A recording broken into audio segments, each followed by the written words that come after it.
میرے محلے کے قادرو بھینگے کا کہنا ہے کہ اس نے تو آج تک پتا نہیں توڑا تو سیلے لولی کا بازو کیسے توڑ سکتا ہے۔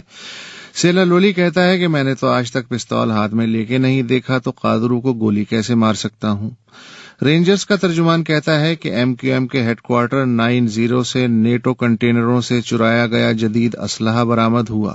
امریکی سفارتی ترجمان کہتا ہے کہ نیٹو نے کبھی کراچی کے راستے نہ اسلحہ منگوایا نہ بھیجا۔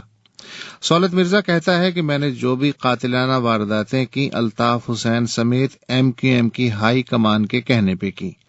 الطاف حسین کہتے ہیں کہ میں اور قتل کے احکامات استغفر اللہ لعنت اللہ علی الکاذبین۔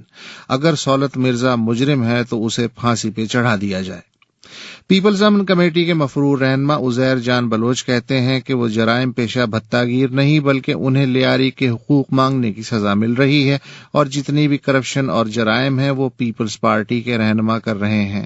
پیپلز پارٹی کی قیادت کہتی ہے کون عزیر جان بلوچ؟ اگر اس نام کا کوئی شخص جرائم میں ملوث نہیں تو اسے عدالتوں سے بھاگنے کی بھی ضرورت نہیں، اور پیپلز پارٹی کی عوام دوست قیادت پہ بہتان ترازی کی بھی ضرورت نہیں۔ کراچی اور پنجاب کے پولیس سربراہ اس تاثر کو سختی سے رد کرتے ہیں کہ پولیس اکثر مفرور ملزموں کو گرفتار کر کے جعلی مقابلوں میں ہلاک کر دیتی ہے یا ان کی گرفتاری تب ظاہر کرتی ہے جب تمام معلومات گنے کے رس کی طرح نکلوا کے انہیں کھکل کر دیا جاتا ہے۔ پاکستان کی تمام مذہبی رہنما اور جماعتیں کہتی ہیں کہ دہشت گردی میں ملوث افراد کا اسلام چھوڑ انسانیت سے لینا دینا نہیں۔ کوئی مسلمان کسی بے گناہ کو نشانہ بنانے کا سوچ بھی نہیں سکتا۔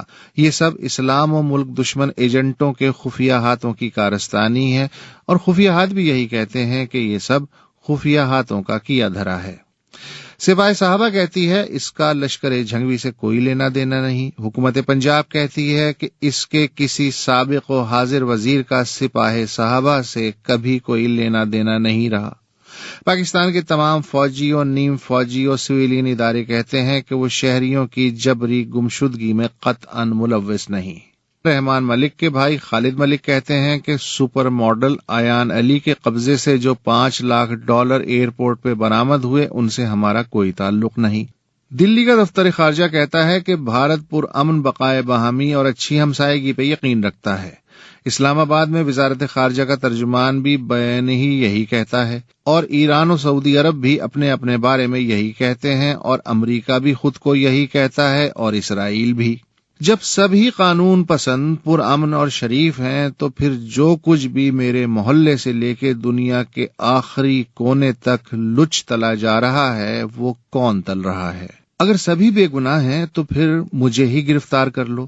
میں اعتراف کرتا ہوں کہ 7.5 ارب کی اس دنیا میں جو بھی برا ہو رہا ہے اس کا ذمہ دار صرف اور صرف میں ہوں، اور جو کچھ بھی اچھا ہو رہا ہے وہ قادرو بھینگے، سیلے لولی، سولت Mirza, Altaf Hussain, rangers, NATO, peoples party, police, Ayyan Ali, Uzair Jan Baloch, Khalid Malik, Lashkar Jhangvi, سپاہی صحابہ بشمول تمام مذہبی و سیاسی جماعتوں، فوجی و نیم فوجی و سویلین اداروں اور ایجنسیوں، بھارت، ایران، سعودی عرب، امریکہ، اسرائیل سمیت 205 ممالک کے سبب ہے۔